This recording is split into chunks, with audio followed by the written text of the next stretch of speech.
안녕하세요. 박규서입니다. 보험 산업에 있어 IFRS 17 시행과 관련돼서 최근 논란이 된 전진법, 소구법 등과 관련된 회계 처리에 대하여 감독당국, 보험업계, 회계법인 간의 설명회가 있었다고 합니다. 감독당국은 전진법이 원칙이고 회사와 감사인의 판단에 따라 재무제표를 소급하는 것도 가능하다는 입장을 표명한 것으로 보입니다. 그리고 이러한 소구법은 내년에는 사용할 수 없다고 말을 하고 있습니다. 그리고 이러한 처리에 대하여 공시하도록 요구를 하고 있고 전환 시점에 확정된 회계 정책 그리고 공정가치에 대한 소급 수정은 제한하는 것으로 방향을 잡은 것 같습니다. 그런데 이러한 소급법에 의한 제작성과 관련하여 수정 사항에 대하여 고의로가 확인이 되면 비조치 대상에서 제외한다는 말도 설명에 포함이 되어 있습니다. 또한 감독당국의 가이드라인은 6월부터 순차적으로 적용이 돼서 실제 효과는 3분기에 나타나는 것으로 예상이 된다라고 보도가 되고 있습니다. 이러한 행간을 전체적으로 본다면 결국 소구법을 쓴다는 것은 합리적인 방법이 아니라는 의미가 깔려 있는 것으로 이 기사 내용을 통해서 저희들이 짐작을 할 수가 있을 것 같습니다. 이러한 관련 사항에 대해서는 2023년 7월 27일 금감원 보도자료에 자세히 나와 있는 것 같습니다. 자세한 내용은 관련된 보도자료를 참고하시면 되실 것 같습니다.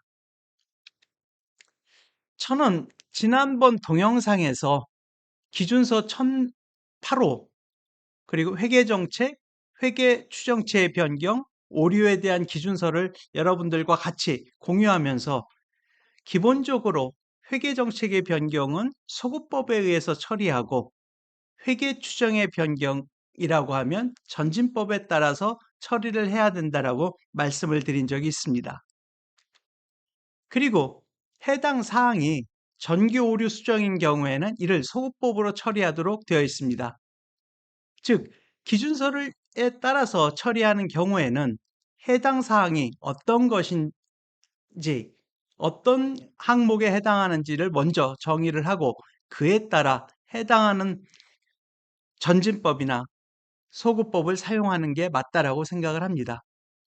그런데 이번 발표는 여전히 보험산업과 관련 회계법인 등이 여전히 무엇이 실질인지에 대해서 외부에서 보면 아직 정보가 충분하지 않은 측면에서 보면 당사자들의 의견이 다소 불분명한 것 같아 보입니다. 논란이 되고 있는 이러한 사항들에 대해서 저는 향후 회사들과 또는 감독당국 그리고 회계법인들이 관련된 사안별로 올바르게 적용을 할 거라고 생각을 하고 있습니다만 다음과 같은 사항을 살펴보는 것이 필요하다라고 생각을 합니다. 저 또한 대학교에서도 강의도 하고 경우에 따라서는 관련된 사항에 대해서도 향후 자료가 나오면 그런 부분도 분석을 하고 연구를 또 해봐야 되기 때문에 이러한 부분에 대해서 향후에 보험산업이라든지 관련된 이해 당사자들이 어떻게 의견을 최종 조율해 나갈지에 대해서 궁금한 부분이 있습니다. 그래서 우선 첫 번째로 일단은 만약에 기사대로라고 하면 그리고 향후 방향대로 하면 본격적인 이러한 변경 효과는 3분기부터 나타날 것으로 보입니다. 그렇다면 1분기나 2분기에 보험회사의 경우에 따라서는 잘못된 재무 정보가 계속 나와 있다라고 하면 이것이 외부에서 이용하는 정보 이용자 입장에서는 그 기간 동안 불합리한 부분이 보이기 때문에 이러한 부분에 대해서 어떻게 대응을 할지 이러한 부분에 대해서도 문제가 있어 보입니다.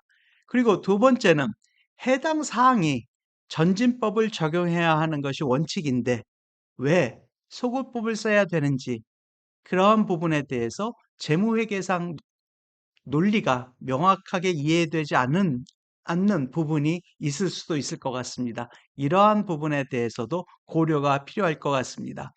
그리고 세 번째, 두 번째와 연계해서 생각해 보면 소급법을 적용한다면 이에 대해서 회사와 회계법인의 의견이 향후 이 사항들이 회계 정책의 변경인지 아니면 오류 수정에 의한 것인지 아니면 어떤 부분에 의한 것인지에 대해서도 상호 명확하게 공시 등을 통해서 기술이 되어야 되는 부분이 있을 것 같습니다.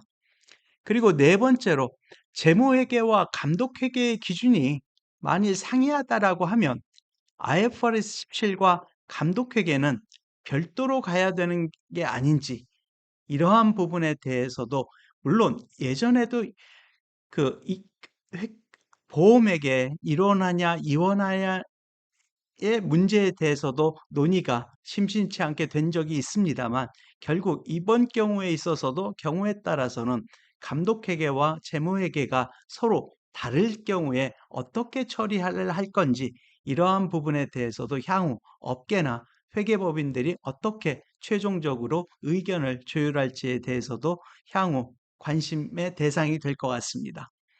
그리고 다섯 번째로는 공시에 추후 변경 사항을 제시한다라고 하였는데 기본적으로 보험 산업은 다른 산업에 비해서 그것을 그 재무 정보를 분석하는데 양도 그렇고 분석하는데 쉽지 않은 부분이 사실입니다.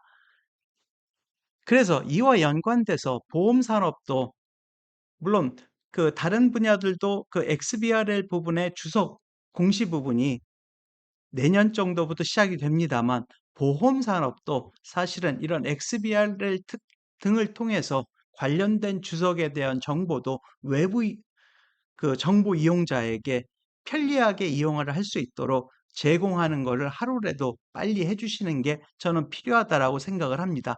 따라서 이러한 그 보험 산업의 이 XBRL 또는 그 전이라도 관련된 주요 사항들에 대해서는 해외 기업들이 공시를 통해서 주요 자료들을 경우에 따라서는 회사들이 엑셀로 제공을 하는 것처럼 그 외부에서도 회사의 정보를 올바르게 사용할 수 있는 그런 환경을 조성해 주시는 노력이 저는 필요하지 않을까라고 저는 생각을 합니다. 결론적으로 향후 보험회사의 재무제표를 보시거나 분석하시는 경우 이러한 부분들을 고려해서 회사별 처리와 공시사항을 보시면서 그 회사의 실질적인 영향이 어떤지를 살펴보시는 것이 저는 필요하다라고 생각을 합니다.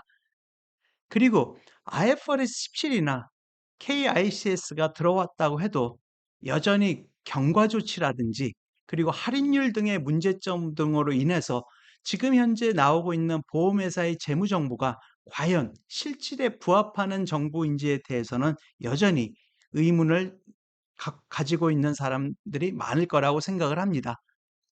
저는 보험 산업이라고 해서 기본적으로 다른 산업과 다른 예외가 적용되는 것은 문제가 있을 수 있다라고 생각을 합니다. 이러한 부분 등을 고려를 해서 보험 산업을 분석하시는 것이 물론 다른 산업을 분석하는 것에 비해서 어려운 부분이 있습니다만 이러한 팩터 부분들을 하나하나 고려하셔서 보험 산업을 분석하시는 게 도움이 되실 것 같다는 생각을 해봅니다. 오늘도 제가 준비한 부분을 들어주셔서 감사합니다. 앞으로도 고민이 되는 부분들이나 그런 부분들이 있으면 여러분들과 같이 살펴보도록 하겠습니다. 감사합니다.